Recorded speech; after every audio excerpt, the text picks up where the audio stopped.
అధ్యక్ష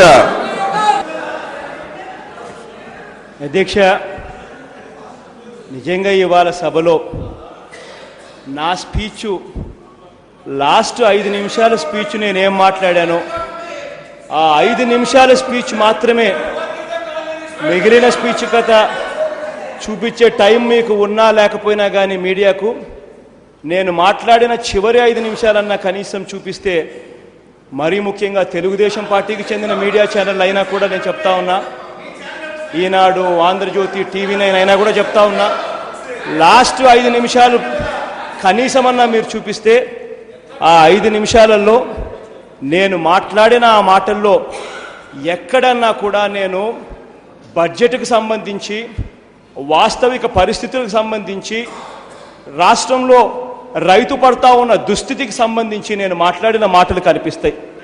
కానీ ఆ మాటలు మాట్లాడకూడదు, మీరు మాట్లాడకూడదు ఈ మాటలు అని చెప్పి డిక్టమ్ పాస్ చేసిన స్పీకర్ బహుశా నేను ఎప్పుడు చూడను కూడా చూడలేదు. దయచేసి అలాంటి రకంగా మాట్లాడాలి. జగన్మోహన్ రెడ్డి గారు దయచేసి వినండి. నా ఉద్దేశంగా మైక్ మాట్లాడుదురు కానీ మాట్లాడవచ్చు మీరు. దయచేసి ప్లీజ్ నెహ్రూ గారు దయచేసి కూర్చోండి, మీరు వినండి, మాట్లాడండి. అధ్యక్ష, ఈ మాదిరిగా రైతులకు సంబంధించిన మాటలు, రైతులు పడతా ఉన్న దుస్థితులు కూడా వినడానికి కూడా ప్రభుత్వానికి ఓపిక లేదు. ప్రభుత్వం దగ్గర నుంచి స్పీకర్ గారికి మెసేజ్ వస్తుంది.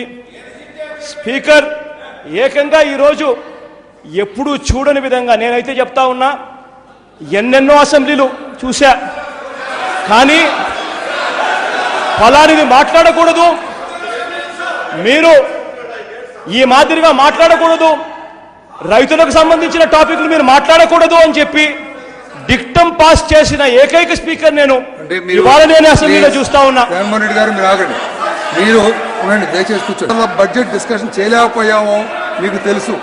మిగిలింది ఒక్కరోజు. ఈ ఒక్కరోజుని పూర్తిగా బడ్జెట్ డిస్కషన్ చేయాలి. అపోజిషన్ పార్టీకి రూలింగ్ ప్రెజర్ పెంచే సమానంగా ఇవ్వాలని చెప్పి నేను భావించాను. అందుకనే మీకు 60 నిమిషాలు టైం ఇచ్చాం, 100 నిమిషాలు ప్రెజర్ పెంచేసి ఇచ్చాం. ప్లీజ్ ఓర్పు ఉండాలి, కొంచెమైనా ఓర్పు ఉండాలి, మీకు ఓర్పు ఉండాలి, ప్లీజ్ ఓర్పు ఉండాలి, మీకు ఓర్పు ఉండాలి.